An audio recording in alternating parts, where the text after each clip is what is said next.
At 52, Marlene Pruitt had $279, a deed her father had left her 7 years ago, and a Ford Ranger with a quarter tank of gas. The deed was in a manila envelope on the passenger seat. The $279 was in her wallet in 20s and ones, mostly ones, the way money looked when a person had counted it twice that morning. The Ranger had 192,000 miles on it.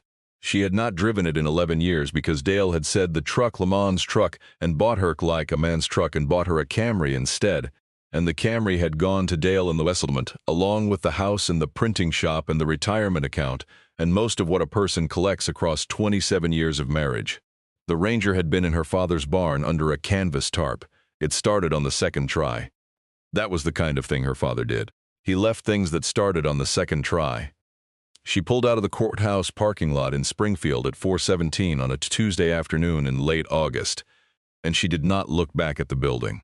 She drove south on Highway 65, then west on Highway 60, the new 4-lane, the one that had bypassed Briar Hollow in October of 1994 and made everything north of it into a dead pocket of the Ozarks. After 90 minutes, she took the exit for Old Route 60. The exit had a green sign with white letters that read to Pruitt and nothing else because Pruitt was the name of the road and also once the name of the only business on it that mattered. She had not driven this exit in 11 years. The asphalt began to crack about a mile in. The trees closed up over the road in places. She passed a barn with the roof gone in. She passed a mailbox on a leaning post that said Hennessy, and she remembered without meaning to that Walter Hennessy had taught her to ride a bicycle on this stretch of road in 1979 because her father had been busy with the transmission and Walter had been waiting on a tire. Walter was dead now. She knew that the way you know a thing without being told. Walter had been old when she was small. The station came up on the right at the 8-mile marker. She slowed the Ranger and pulled onto the gravel apron and stopped. She did not turn the engine off right away. She sat with both hands on the wheel and looked at it. Pruitt's service. 2 bays. A small office with a window that ran the length of the front. 2 pumps under a sheet metal canopy that had once been red and was now the color of old brick. Past the building, a flat lot with weeds coming up through the cracks, and behind the lot, the woods. The sign on the pole at the road still said Pruitt's Surface in white letters on a black background, with a smaller line underneath that read 24HR TOB. The 24HRTO part had been a lie since 2014, when her father had finally stopped answering the phone after midnight. The white paint on the letters had gone the color of an old tooth. One of the bay doors was halfway up. The other was down, and the latch on it was rusted shut. She could see that from the truck. She turned the engine off. She sat in the silence for a long time. A crow called from somewhere in the woods. The air smelled like dry grass and gasoline that had soaked into concrete 40 years ago and never left. She got out. Her boots crunched on the gravel. She walked to the office door. The key was a brass key on a leather fob, and the fob said EP in stamped letters, and her father's hand had stamped them in 1971 when he opened the station. She had carried the key in her purse for 7 years without ever using it. The lock was stiff, but it turned. She pushed the door open. The smell of the office was the smell of her childhood, and it hit her in the chest like a hand. Motor oil and coffee grounds and old paper, and the faintest line of pipe tobacco that her father had not smoked since 1989. The light through the front window was the slow gold light of late August at 6 in the evening. There was a counter with a glass top. Underneath the glass, business cards under tape, a Polaroid of a yellow Dodge truck, a hand-drawn map of the county roads, a faded receipt for tires dated June of 1996. Behind the counter, the wooden chair where her father had sat for 47 years was pushed back from the desk the way he had pushed it back the last time he stood up. She did not sit down. She walked the perimeter of the office first. The way a person walks the perimeter of a room, she is not sure she is allowed in. The wall clock had stopped at 2:04. The calendar on the wall said December 2018, which was the month her father had died. The cash drawer was closed. The radio on the shelf was turned to a station that no longer existed. There was a coffee cup on the desk with a dried brown ring at the bottom. She had not been here when he died. She had been at a dinner in Springfield with Dale and Dale's accountant and Dale's accountant's wife. And her phone had rung, and she had let it go to voicemail because Dale had said it was rude to take a call at this school. The voicemail had been the hospital. By the time she got there, her father had been gone for 2 hours. She had sat with him for the rest of that night by herself because Dale had gone back to the hotel to sleep. She had not cried in the office then. She did not cry now. She put her hand flat on the counter and felt the cool glass under her palm and the small ridges where her father had set his coffee cup down 10,000 times. She stood there for what might have been a minute or might have been 10. Then she went outside to the truck and got her duffel bag and the manila envelope, and she came back in and put them on the desk and turned on the lamp. The lamp came on. The bill had been paid by somebody. She did not yet know by whom. The motel in town was 8 miles back the other direction on Old Route 60, a 6-room place called the Lemon Tree, run by a woman named Faye Mosier who Marlene did not recognize. Faye was maybe 60, with her hair pinned up and a flannel shirt buttoned to the throat. Faye looked at the name on the credit card and looked at Marlene and did not say anything for a long beat. "Earl Pruitt's girl," Faye said finally. Marlene said she was. Faye slid the key across the counter and said the room rate was $34 and would Marlene be staying the week. Marlene said she did not know yet. Faye nodded and did not ask further. People in small towns do not ask further. That is one of the things about them. Marlene paid for 3 nights in cash, which left her with $177, and she carried the key out to the Ranger and drove the half-mile to room 4 and let herself in and sat on the edge of the bed. The room had a small television and a Bible in the drawer and a window that looked at the road. She did not turn the television on. She lay back on the bedspread with her boots still on and looked at the water stain on the ceiling, which was shaped like the state of Tennessee. She had $279, minus the motel, minus dinner if she wanted it. She had a deed. She had taxes owed of $1,847 to the county, which she had learned about that morning from a letter Dale's lawyer had handed her with a small smile, because Dale's lawyer had thought the taxes were a problem and not a gift. She had a lien of $340 more on the property from a contractor who had done some work in 2013 and never been paid. She had a truck with a quarter tank. She had 3 nights at the Lemon Tree. She had a station her father had left her that she had not set foot in for 11 years and that she had been planning, on the drive down, to sell for whatever she could get. She turned her head and looked at the manila envelope on the bedside table. She did not open it. She closed her eyes. She slept in her clothes and dreamed of nothing she could remember in the morning. She woke at 6. The light through the motel curtains was gray and clean.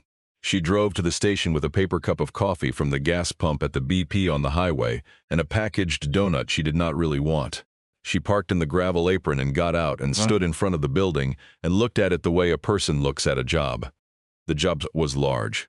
She did not yet know how large. She walked the perimeter first. The canopy over the pumps was sagging on the east corner where a brace had rusted through.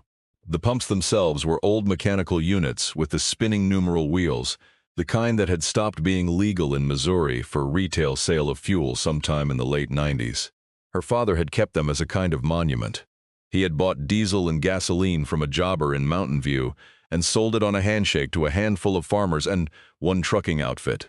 And the state had looked the other way because everybody knew Earl Pruitt, and nobody was going to write a citation on a man who fixed their kid's car for parts, plus 10%.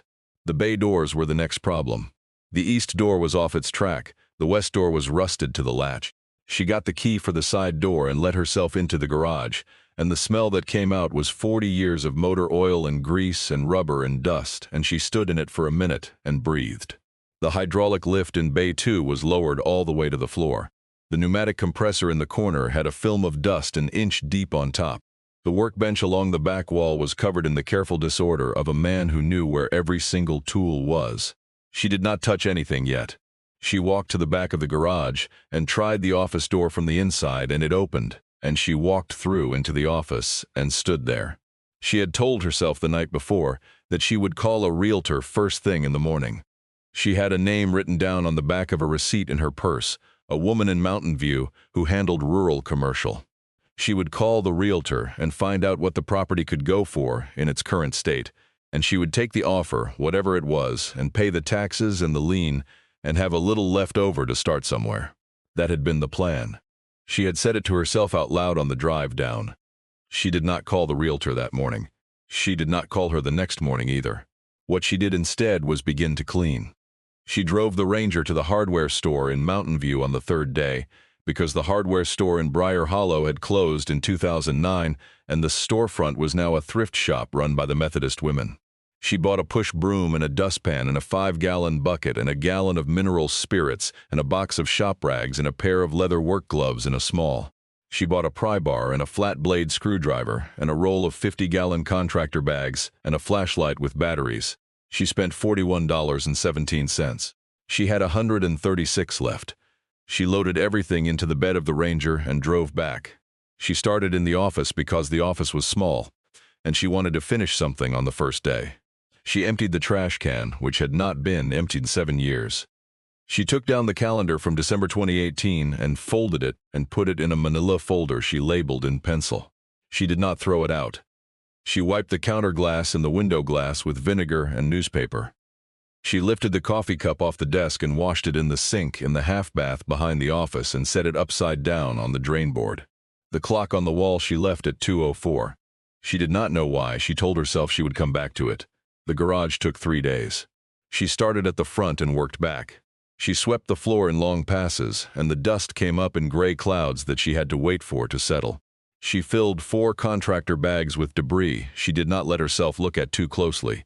She pulled the dust covers off the workbench and folded them and stacked them on the shelf. She wiped down the bench with mineral spirits, and the wood underneath came up the color of dark honey. The tools on the pegboard above the bench she did not move.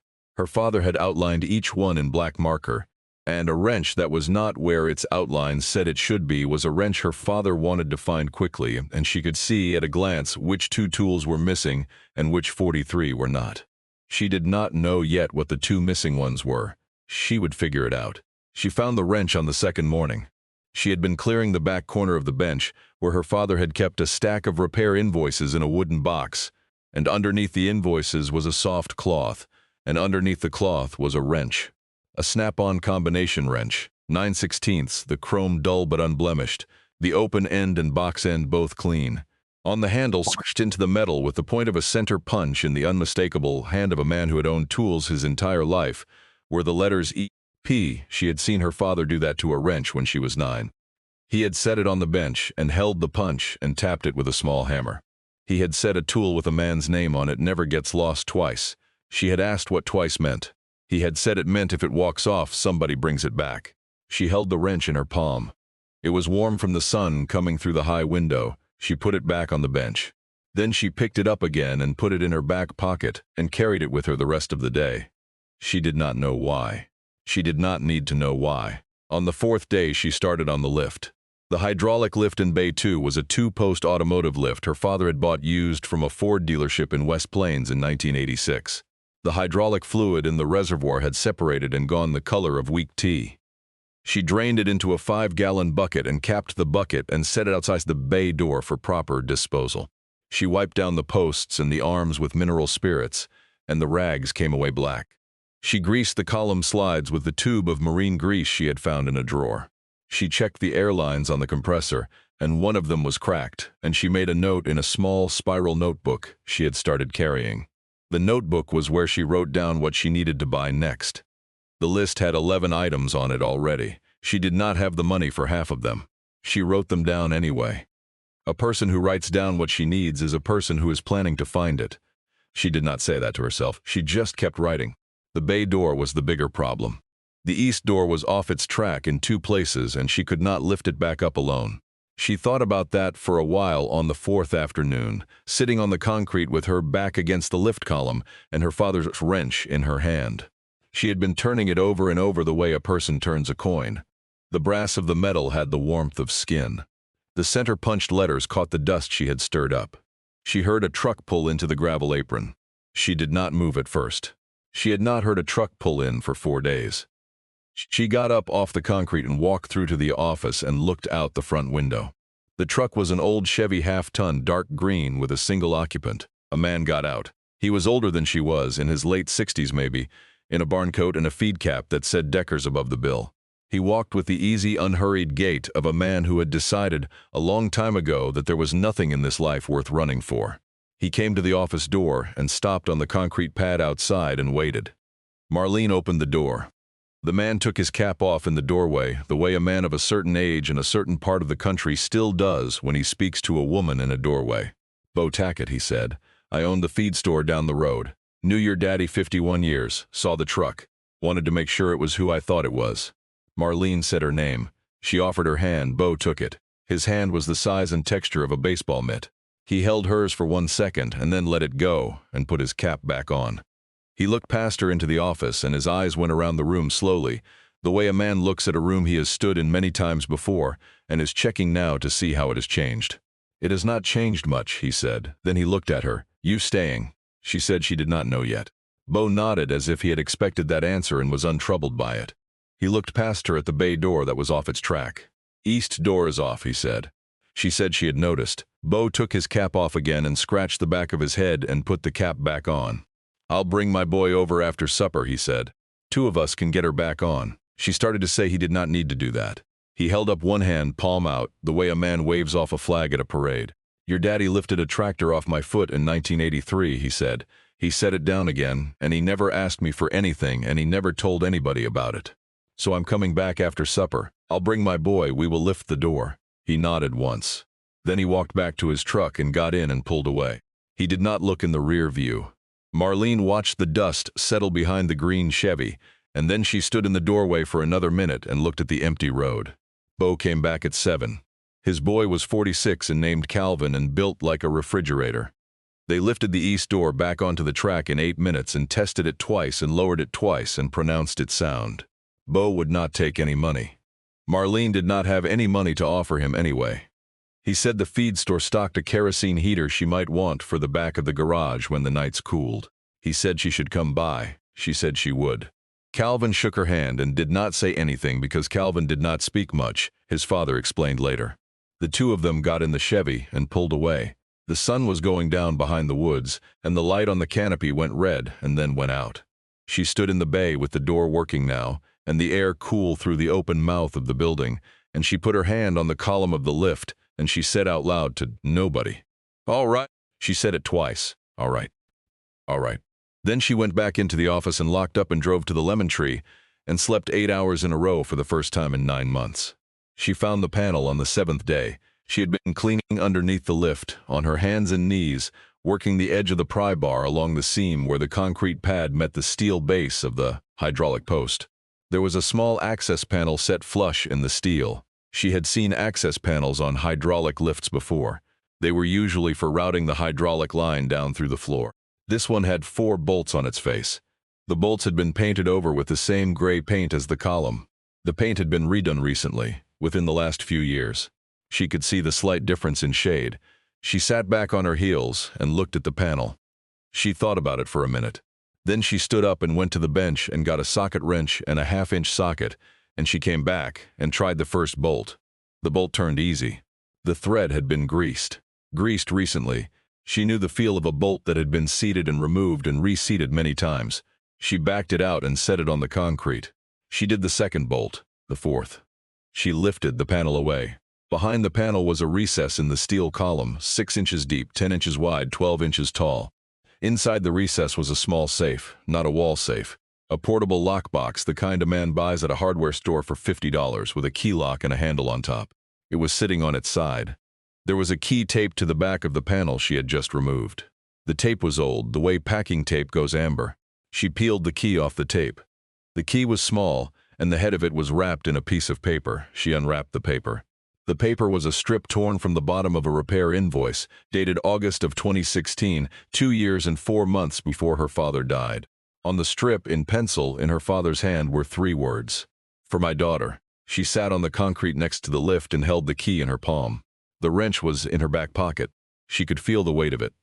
She put the key in the lock of the safe and turned it. The lock gave. She lifted the lid. Inside the safe was money. She would count it later on the motel bed 3 times.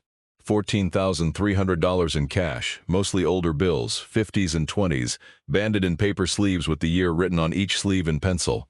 1994, 1998, 2003, 2014, 2016.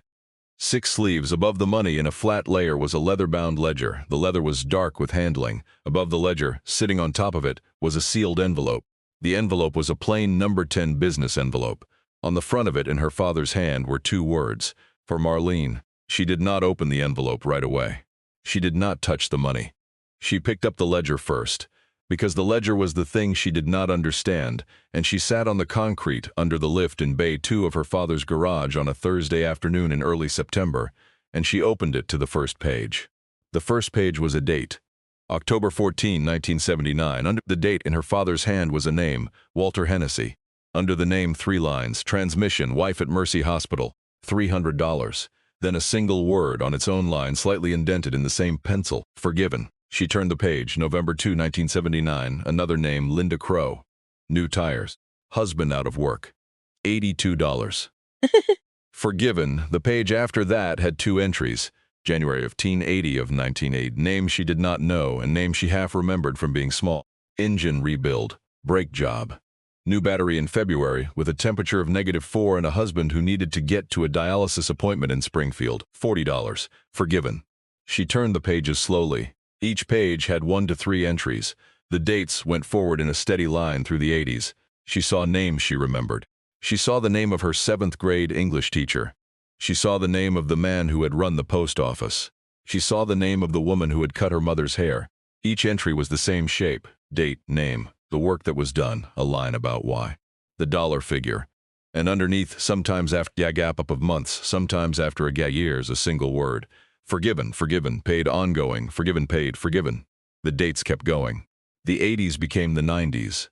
The bypass came up in October of 1994, and she could see in the entries that the work changed after that. The repair jobs got smaller. The loans got larger. People were not bringing in cars for tune-ups so much as they were bringing in themselves for something. The dollar figures climbed. 200, 500, 1,000. A $2,000 loan to a name she half recognized in March of 1996.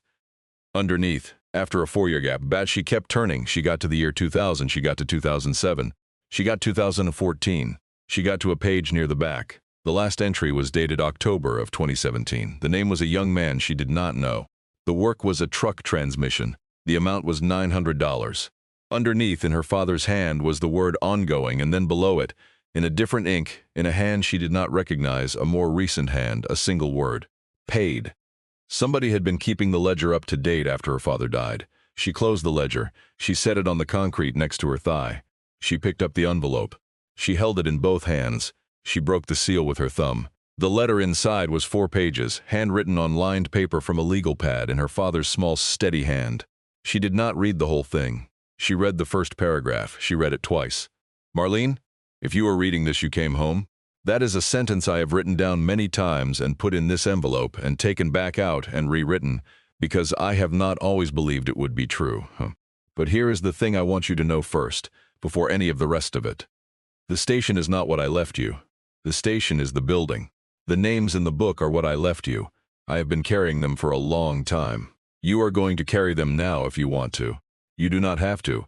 You can sell the station and walk away, and I will not be angry with you because I am not in a position to be angry with anybody anymore. But before you do that, I am going to ask you to read the rest of this letter, and to open the ledger and to read at least the first 10 pages, which. After that you can choose. I trust you to choose, I always have. She set the letter back down on top of the ledger. She put both hands flat on the concrete next to her hips. She sat there for a long time. The light through the open bay door was the slow gold light of late afternoon in September. A cardinal called twice from the woods behind the lot and did not call again. The wrench in her back pocket pressed against the small of her back. She did not cry. She did not move for what might have been 10 minutes, or might have been 30. The sun on the apron outside got longer. The shadows of the pump canopy reached almost to the door of the garage. She sat under the lift in Bay 2 of her father's station on Old Route 60 in Briar Hollow, Missouri, and she looked at the 4 objects on the concrete in front of her. The money in the bands, the leather ledger, the 4-page letter, the little key with the strip of paper torn from a 2016 repair invoice. After a while she said one word out loud. She said, "All right." The way Bo Tackett had said it, the way her father had said it for 47 years before he died. All right. She said it again. All right. She put the money in the ledger and the letter and the key back into the lockbox. She closed the lid. She turned the key in the lock. She did not put the box back in the recess. She carried it out to the Ranger with both hands and set it on the passenger seat where the manila envelope with the deed had been 7 days ago. She closed up the garage. She locked the office. She drove the 8 miles back to the lemon tree. In room 4, she set the lockbox on the bed. She took the letter out of it. She sat in the chair by the window. The light outside was almost gone. She turned on the lamp on the bedside table. She read the second paragraph of her father's letter. "There is a man named Dale," the letter said, "who I have only met 3 times. The first time was at your wedding. The second time was at your mother's funeral. The third time was the spring of 2009 when you and he came down to clean out the storage shed. I did not say much to him any of those times because I am not a man who says much when I am not sure of my ground. But I want to tell you that all 3 times I watched him, I knew. I knew what he was going to do to you. I knew what he was already doing to you. I did not say anything because I did not know how to say it without losing you, so I waited. I waited 7 years after your mother died, and I waited 4 years after that, and I waited and I waited, and I did not call you home because I was afraid you would not come if I called, and I was afraid you would come and not stay. So I left this letter, and I left the book, and I waited." She put the letter down on the bedspread. She turned off the lamp. She sat in the dark for a while. She did not turn the lamp back on. Outside on Old Route 60, a truck went by. The sound of the engine carried for a long time across the dark, and then it was gone, and there was only the hum of the motel sign at the edge of the lot and the small ticking sound of the heater in room 4 warming itself up against the cooling air of a Missouri September night. She did not sleep. She did not need to. The morning she read the third paragraph. She read it sitting on the concrete step outside the office at the station with a paper cup of coffee gone half cold in her hand. The light was thin and pink and the dew was still on the gravel. "Your mother did not know about the book," the letter said. "I want to tell you that plainly because I do not want you to think she would have minded. She would not have minded. Your mother would have done the same thing in her way and probably did, with the church ladies and the casseroles and the small envelopes she carried in her purse to funerals that were never for anybody we knew well. But I did not tell her about the cash because the cash was a different kind of thing. The cash was money I made on jobs I did not put on the books, jobs I did for cash from men who did not have cash either, but who got it from somewhere when somebody else needed it. It was a circle, Marlene. It started in 1979 with Walter Hennessy's transmission and $100 I had in a coffee can. By 1985, the can was a drawer. By 1990, the drawer was the lockbox. I never spent any of it on us. Your mother would have wanted to know that, and now I have told you so you can tell her if you ever go to the cemetery. I never spent $1 of it on us. It was not our money. It was the town's money. I was holding it." She folded the letter and put it back in her shirt pocket. She drank the rest of the coffee. It tasted like the bottom of the pot. She set the cup on the step beside her and looked out across the apron at the road. A pickup went by, slowed, looked, kept going. She did not recognize the truck. She would soon recognize most of them. That was the next part. She did not know it yet, but it was already starting. The woman came on Tuesday of the second week. Marlene was in the office on her hands and knees with a putty knife scraping 40 years of gum from underneath the counter. She heard a car pull up. It was not a truck this time. It was a small sedan, white, very clean. The driver was an old woman with a square purse and a yellow cardigan buttoned to the throat. The woman came up the walk slowly, the way a woman of 81 walks, with care for the gravel under her shoes. Marlene got up off the floor and brushed her knees and opened the door. The woman stopped on the concrete pad outside. She looked at Marlene for a long beat. Then she said her name, Hazel Crow. She said it the way a person says her name when she has decided in advance to say it and has been turning the saying of it over in her mouth for some time. Marlene shook her hand. The hand was small and dry and the bones of it were close to the surface. "I knew your daddy," Hazel said. "I knew your mama. I have something for you. It has been a long time waiting." Marlene asked her to come inside. Hazel did not come inside. She stood on the concrete pad and reached into her square purse and came out with an envelope. The envelope was a number 10 business envelope of the kind in the lockbox. The paper had gone slightly yellow at the edges. There was a name written on the front of it in Marlene's father's hand. The name said Marlene. Underneath the name in smaller letters, a date. April 4, 2003. 22 years and 5 months ago. Hazel held out the envelope. "He gave this to me," she said, "in the spring of 2003, in the office right there behind you. He said to me, 'Hazel, if I am gone and my daughter ever comes home to stay, will you give her this?' Not if she comes home. If she comes home to stay. He said I would know the difference. He said I would know it because she would still be there a month later. So I have been watching," Hazel said, "since the second week of August when the ranger first showed up. I have been waiting to see. And now I am giving it to you because it has been 3 weeks and you are still here. He said I would know. Marlene took the envelope. Her hands were not steady. Hazel watched her face for a moment, and then she nodded once, the way a woman nods when she has finished a task she has been carrying for a long time, and she turned and walked back to the white sedan. She got in, she did not look back, she drove away. Marlene stood on the concrete pad for a long time with the envelope in her hand. Then she went back inside and sat on the floor behind the counter, with her back against the cabinet, and she opened it. What was inside the envelope was not a letter. It was a list, 12 names on lined paper, written in her father's hand in pencil, beside each name an amount of money. The amounts ranged from $40 to $200. Beside each amount, a year. At the bottom of the list, 3 sentences. These are the ones who paid me back when they did not have to. These are the ones who left more than they owed. They will help you if you ask. They will help you even if you do not ask. Some of them will not be alive when you read this. The ones who are will know. The first name on the list was Hazel Crow. The second name was Bo Tackett.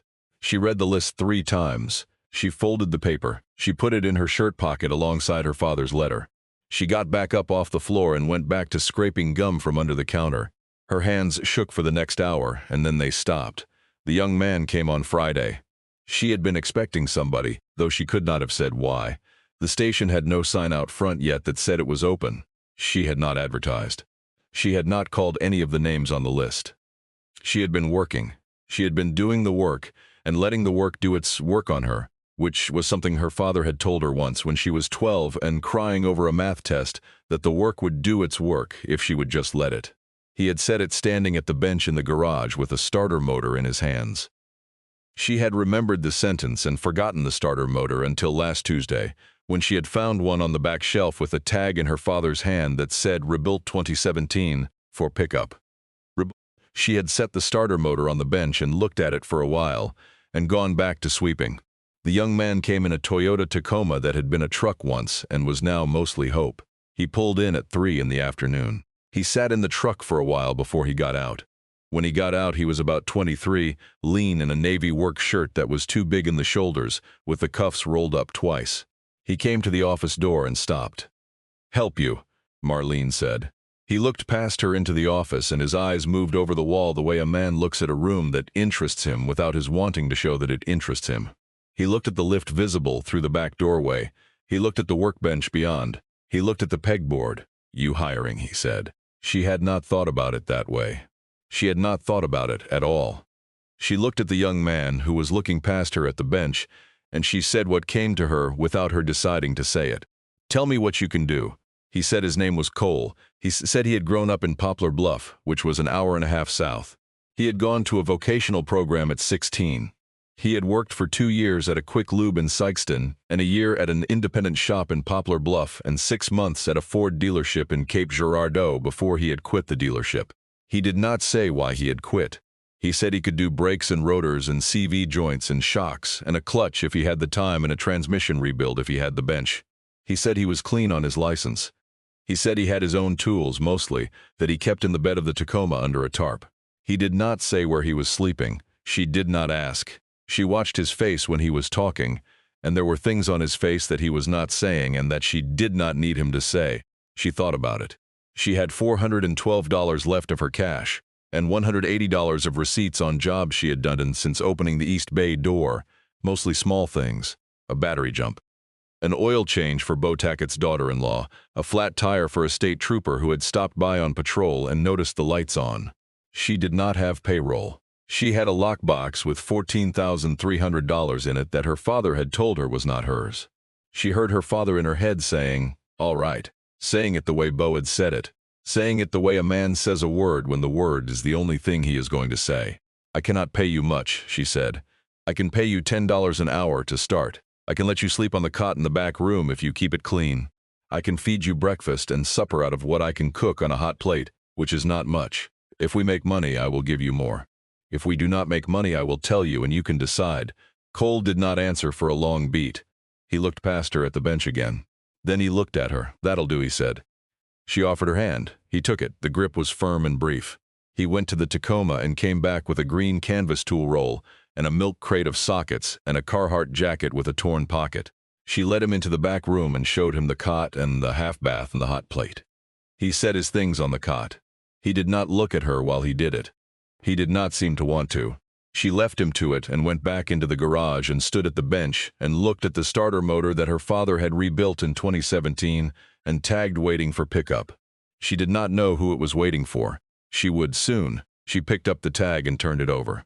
On the back in her father's hand was a name and a phone number. The name was Earl Burdick. The phone number was a Missouri area code. She set the tag down on the bench, next to her father's wrench, which she had taken out of her back pocket so she could work. She did not call the number that day. She called it the next day, and a woman answered on the fourth ring, and Marlene said who she was. And there was a silence, and then the woman said, "Well, I'll be." She said she would come by the next morning. She said she had been waiting on that starter for going on 6 years. She had not wanted to call about it because Earl had died, and she had not wanted to bother anyone. She said it cost her nothing to wait 6 years, after what Earl had done for them in 1991, which was a thing she would not tell Marlene over the phone, but which she would tell Marlene in person if Marlene wanted to hear it. Marlene said she did want to hear it. The woman said she would bring a casserole. That was October. By the end of October, there had been 7 casseroles. There had been a man in his 60s who came out to look at the lift and stayed 3 hours and would not take any money, and left a card on the bench that said Howard Monroe HVAC, and the words "Call me about the furnace," written under his name in a hand that was nearly as small and steady as her father's. There had been a woman who showed up with 2 grandsons in their teens and a chainsaw and cleared the woods back from the lot in a single Saturday and would only accept lemonade in one of the casseroles. There had been a quilt left on the back step in a paper bag with no note, only a tag pinned to it that said Briar Hollow Quiltings, Circle November at 86, which meant the quilt had been finished and stored and waited 39 years for the right person to need it. There had been Bo Tackett twice a week, looking at things, not saying much, drinking coffee on the step. There had been a state trooper named Renfro who took to stopping by at the end of his shift and once delivered her 400-pound dolly he had picked up at an estate sale for $30 and said she could pay him whenever, which she had paid him the next week out of the till. There had been Hazel Crow once, at the screen door of the office on a Sunday afternoon, with a coffee can full of cookies and a small folded piece of paper that turned out to be a phone number for a man in Mountain View who could weld a brace on the canopy for parts, plus a meal. The lockbox sat in the back room behind the cot under a folded tarp. Marlene had not touched the money in it. She had read the rest of the letter in pieces over 3 weeks. The third paragraph she had read on a Sunday afternoon after the bay door was fixed, and a customer had picked up a finished brake job, and coal had gone to wash up. The fourth paragraph she had not yet read. She was saving it. She knew she was saving it. She did not yet know what for. The investor came on a Wednesday in late October. He came in a black Lincoln Navigator with a Missouri plate that began with the letter S. He was 45, in a quarter-zip pullover and dress slacks, with a leather portfolio under his arm and a smile that did not reach the eyes above it. His name was Kurt Lemons. He was, he said, representing a development consortium based in Springfield with interests along the old Route 60 corridor. He understood the property had been in Marlene's family for some time. He understood it was now hers. He had a generous offer to discuss. Marlene led him into the office. She did not offer him coffee. She did not sit down. He sat down anyway, in the customer chair across from her father's desk, and crossed his legs and opened the portfolio. The offer was $310,000. The offer was contingent on a clean title and a 30-day close. The offer was, he said, well above appraised value given the property's current state of repair. He laid the paperwork on the desk. He pushed it across with 2 fingers.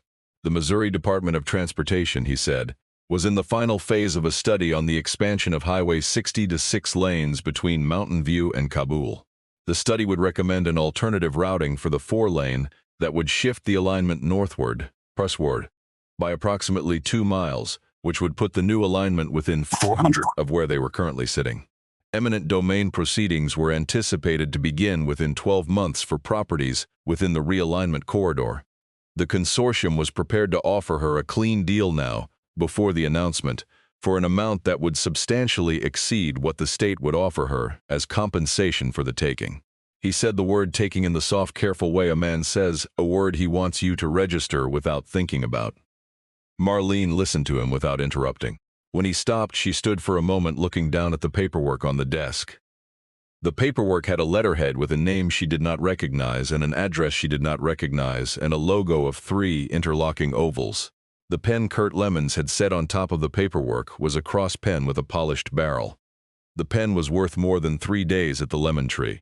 She did not pick up the pen. She walked around the desk. She walked past Kurt Lemons.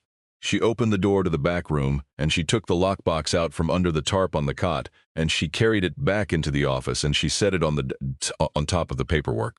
She opened it. She did not take anything out of it. She let him see what was in it. Then she closed the lid. She did not lock it. "There is a ledger in here," she said. "The ledger has 58 names in it. The names go back to 1979. There are people on the list who are on the county zoning board. There are people on the list who are county commissioners. There are people on the list who own the diner where you stopped for gas in Kabul, which I am guessing you did, because the only other gas station between here and Springfield is the Casey's, and you are wearing dress shoes that have no Casey's dust on them. The people on this list will hear about your offer by tomorrow morning. They will hear about it not because I called them, but because Hazel Crow will have walked into Decker's feed store at 9 and told Bo Tackett. And Bo Tackett will have told the man who runs the Casey's, and the Casey's man will have told the diner owner who delivers his lottery tickets. And by the time the sun is fully up tomorrow, your offer will have been heard in every kitchen between here and Mountain View. They will not be selling to you, Mr. Lemons. They will not be selling because I am not selling. And I am not selling because I have read the ledger and I have read the letter, and there is no amount of money you can name that buys what is in this box." She put her hand flat on the lid. She looked at him. "You can take your paperwork," she said. "You can keep your pen." Kurt Lemons did not say anything for a long beat. He looked at the box. He looked at her face. He looked at the office wall where the calendar still said December 2018 because she had not yet decided to take it down. He picked up his pen. He picked up the paperwork. He stood. He buttoned his pullover at the bottom. He nodded once, the very smallest nod, the way a man nods when he has been beaten quickly by an opponent he had not bothered to scout. "I'll be in touch," he said. She did not answer. He walked out. The Lincoln Navigator pulled out of the gravel apron and turned east on Old Route 60 and was gone. She stood with her hand on the lockbox for a while. Then she sat down in her father's chair behind the desk for the first time. The chair fit her. She had not expected that. Dale came on a Saturday in early November. He came in the Camry. Marlene saw the Camry pull in and she said, without looking up from the tire she was patching, "Cole, I am going to need you in the office in about 3 minutes." Cole did not ask why. He nodded and kept working. Dale walked into the office. He had on the navy blazer he wore when he wanted a thing. His hair was combed in the way that had once made her think he was handsome. He stood in the office and looked around, and he started with the thing he had decided in the Camry he would start with, which was concern. He had heard about the offer from Lemons. He had heard about the highway. He had been worried about her. He had been worried she would be confused by the legal language. He had wanted to come down and help her get on her feet. She wiped her hands on a shop rag. She set the rag on the counter. She looked at him. She did not raise her voice. She did not have to. "I am not getting back on my feet," she said. "I never lost them. You just could not see them when I was standing next to you." Dale opened his mouth. He closed it. He opened it again. She turned and walked past him out of the office and into the garage. Cole was at the bench with her father's wrench in his hand, fitting a hose clamp on a heater core for the Burdick woman who had brought the casserole. He did not look up as Marlene came in. He did not need to. She walked past him to the air compressor and turned on the bleed valve and let the line hiss for a moment to settle her hands. By the time she turned the valve off, she had stopped wanting to say anything else to Dale. She did not need to say anything else to Dale. The thing she had already said was the thing she had been needing to say for 27 years. And now it was said, and there was nothing else. Dale stood in the office for a minute. Then he walked out. The Camry pulled away. She did not look up to watch it go. She picked up the heater core where Cole had set it down and handed it back to him. Cole took it without comment. He fitted the clamp. He did the work. The work did its work.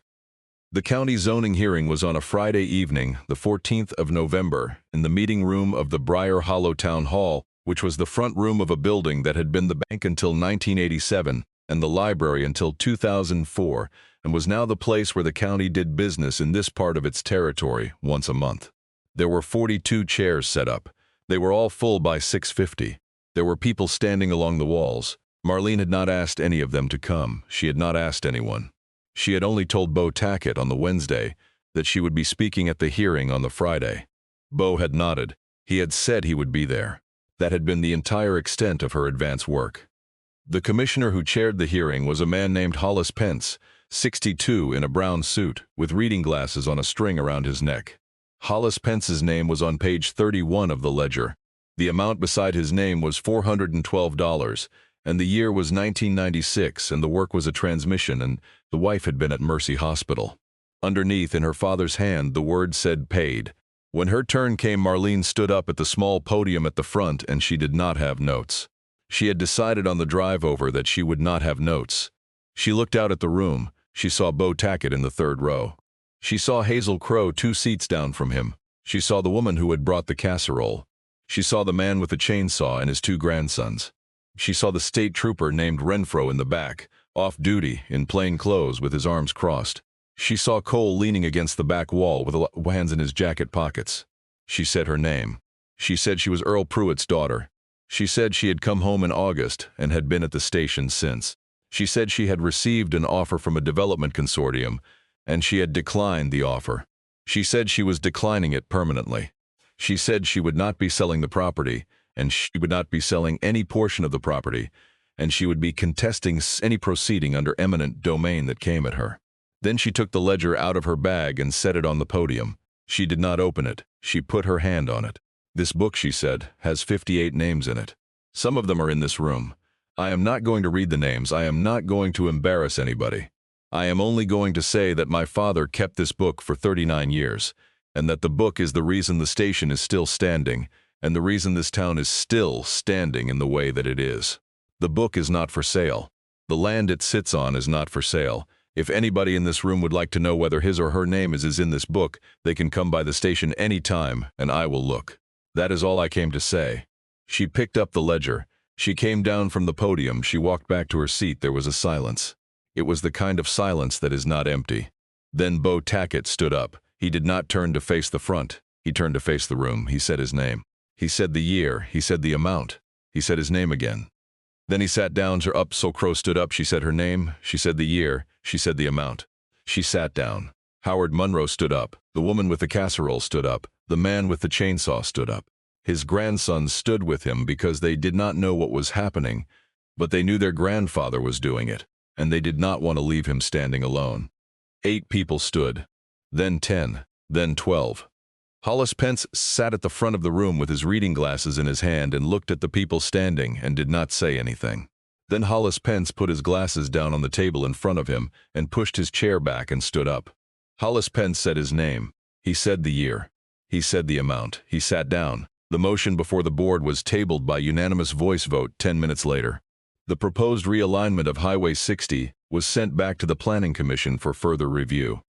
The commission would not, as it happened, ever revisit it. After the hearing, Marlene walked out into the parking lot. The night was cold and clean, and the stars were out, and her breath was visible in the air. Bo Tackett was waiting by the Ranger. He had his cap in his hand. He did not say anything. She unlocked the truck. She set the ledger on the passenger seat. She closed the door. She stood with her hand on the door handle for a minute. Then she turned to Gobo. She said his name. Bo nodded. She said hers. He put his cap back on. He walked to his Chevy. He drove away. She drove back to the station. She did not go to the motel. She had been sleeping in the back room since the cot in there had become Cole's, and she had been sleeping on a folding bed in the office, behind the counter where her mother had once kept the receipt boxes. She had stopped paying Faye Mosier for the room 2 weeks ago, and Faye had nodded and not said anything and stamped her receipt and shaken her hand and asked her to come by for coffee whenever she wanted, which Marlene had done twice. She let herself into the office. She turned on the desk lamp. She sat in her father's chair. She took the 4-page letter out of the drawer where she had been keeping it. She turned to the last page, the 4th paragraph. She had not yet read it. She had been waiting. She read it now. "The station is not the inheritance," the paragraph said. "The names are. I have already said that, but there is one more thing I want to say, and then I am going to stop because I have already said too much. The thing I want to say is this. You will think, when you read this, that I was a good man. I want you to know that I was not always a good man. I was a man who tried, after a certain point in his life, to be good.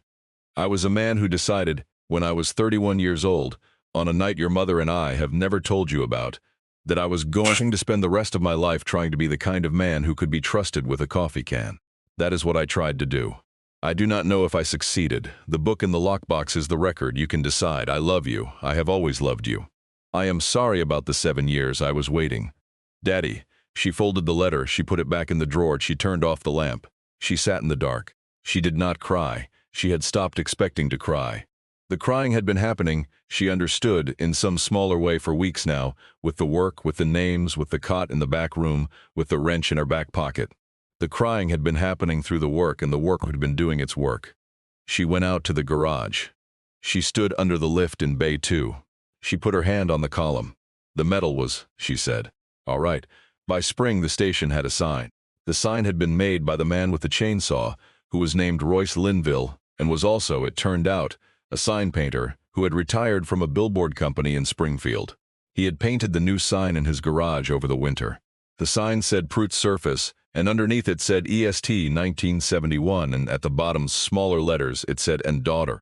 He had put it up on the pole on a Saturday morning in March with 3 other men holding the ladder. Marlene had stood on the gravel apron and watched. She had not asked him to put "in daughter" on the sign. He had not asked her permission. She had not minded. The bays were both running by April. Cole was running Bay 1. Beau's nephew Tyler, who had finished his vocational program in Kabul and could not find work, was running Bay 2 days a week. Marlene was in the office on the books, with a system she had set up herself, and she had taken the calendar down from December 2018 finally and put up a calendar for the current year with dates of the county sorghum boil and the Methodist apple butter day circled in red. The clock on the wall she had set. It said the correct time now. She did not know exactly when she had reset it. She thought it had been a Tuesday in February, but she was not sure. The Honda Civic pulled in on a Thursday afternoon in early April. The Civic was old and the front bumper was held on with a zip tie, and the woman driving was 28, in a hoodie that was too big, with a child of about 3 asleep in the car seat in the back.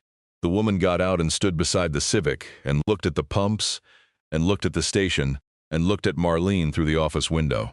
Marlene set down her pen and came outside. The woman said her name was Tessa.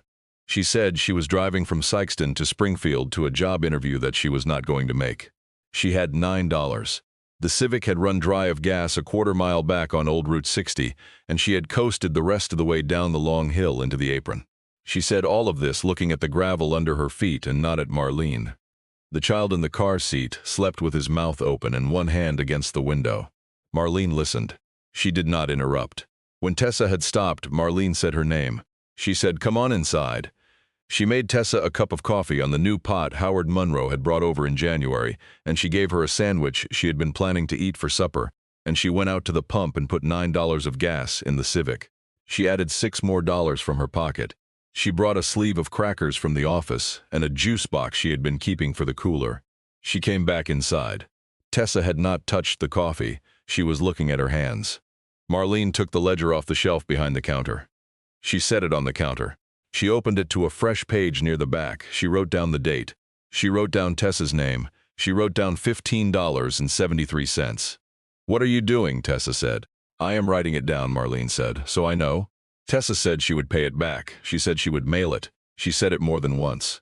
Marlene shook her head, not in refusal, but in the way a person shakes her head when the matter is not the matter the other person thinks it is. She closed the ledger.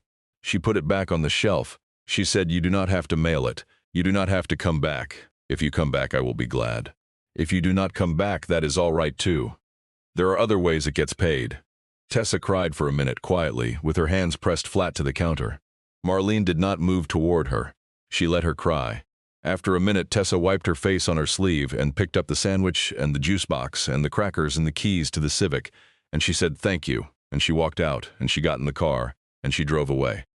Marlene watched the Civic until it crested the hill at the 4-mile marker and disappeared. Then she went back to the desk. She picked up her pen. She did not write anything for a while. She sat with the pen in her hand and looked at the wrench on the desk in front of her. The wrench had been on the desk since the night of the hearing in November.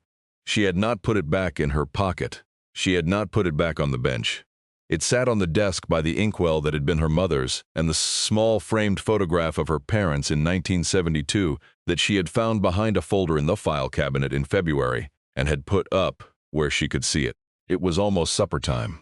The light through the front window was the slow gold light of a Missouri April evening, the kind of light that comes after a warm rain and holds for an hour before it goes. She heard Cole shut the door of Bay 1. She heard him talking to Tyler in the lot. She heard the small ring of metal on concrete that meant Cole had dropped a wrench, and the small short laugh from Tyler that meant the wrench had not gone anywhere. It could not be retrieved. She got up. She picked up her father's wrench from the desk. She walked to the door and out onto the concrete pad. The sign was on, and the letters of Pruitt's surface were bright in the dusk, and the "and daughter" underneath was bright too. Cole was crossing the lot toward the office. Tyler was locking up Bay 2. The road past the apron was empty. The trees beyond the road had begun, that afternoon, to come into their first green. She stood on the pad with the wrench in her hand. She was 52 years old. She was about to make supper for 2 young men on a hot plate in a back room. She was about to sit on the step with a cup of coffee and watch the light go all the way down on a road that nobody but the people who lived here ever drove anymore. The sign was on. The door was open. Somewhere up the highway, a truck downshifted around the long curve at the 7-mile marker, and the sound of it carried for a long time across the dark woods, and across the apron, and across the small lit space of Pruitt's service, and away.